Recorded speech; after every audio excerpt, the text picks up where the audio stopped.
Welcome back. I am Stephanie Ruhle. We are live in McAllen, Texas, as shelters fill with children who are separated from their parents. The First Lady, an immigrant herself, well, she had tea yesterday with the Queen of Spain, and they spoke specifically about children, a group she speaks about often. One of the many causes dear to my heart is helping children and women.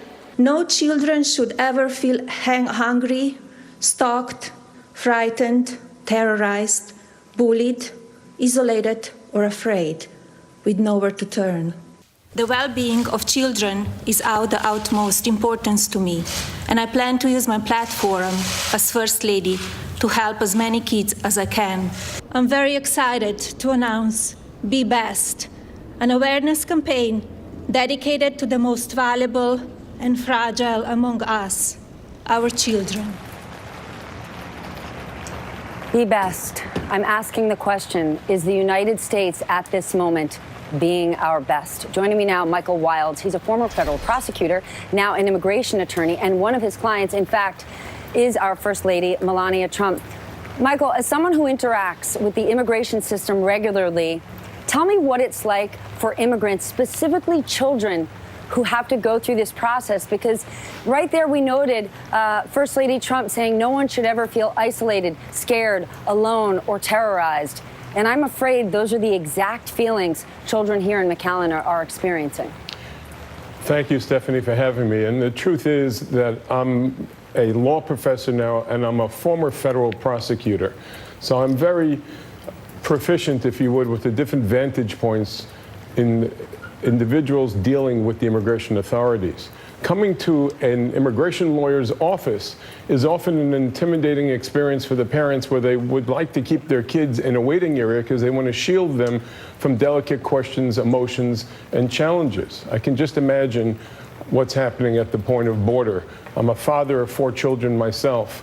When children are going through simple challenges, whether they're emotional, whether they're allergies, if they're asthmatic, I'm sure that ICE is taking care of the medical accommodations, but at a very tender age, children do have physical manifestations of emotional issues, and we are certainly turning our backs on these children. These are persons. It doesn't matter how old they are. They're covered by the Constitution. They're entitled to due process. Our founding documents talk about protecting life, liberty, and the pursuit of happiness. Every one of those features has to do with children. Now, I understand, and as a former federal prosecutor and as a very proud American, we have to get control of our border. We want to keep the bad guys out. But the way we do things has to be done with dexterity. We fought pirates in the 1700s and 1800s in the high seas, and we didn't stop immigration to our nation. This is just unconscionable. You know Melania Trump well, and she has made children a central focus. While you might not know firsthand, I have to assume her take on the immigrant community is they're very additive to the United States from a both cultural perspective as well as economic. I have to be delicate because I still represent Mrs. Trump, her parents, her sister, and I have to respect the attorney-client privilege. I can tell you that they are a first-class family where children come first. You saw how Mrs. Trump didn't go to the White House until her son was able to acclimate into the process. And this is a very, very difficult issue, and her office came out with a statement urging both parties. And this is not a partisan issue. This is an American challenge that we have to counter. Look, you know, the bottom line is we have to get our hand around this in a judicious way, because our children, the world's children, are watching us to make sure that we step up to this challenge properly. Then, with your professional experience, why would you say this administration would opt for such a draconian approach? I think that the president sees this as a political leverage. He wants his wall. He had the Muslim ban. He wants now his wall, and he's trying to achieve this. And, you know, it's not personal is the kind of message that I'm taking. And this is not any legal insight. This is just my own instinct. Everything is a deal.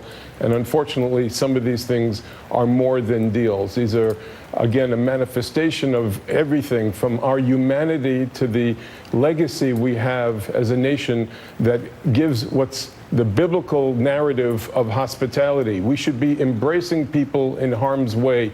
I have a book coming out called Safe Haven, Battles to Keep Americans' Golden Door. So this is something that has been an old age challenge. My father is an immigration lawyer. I'm a second generation immigration lawyer. My kids may want to be immigration lawyers. We have to get this right. We can't go backwards.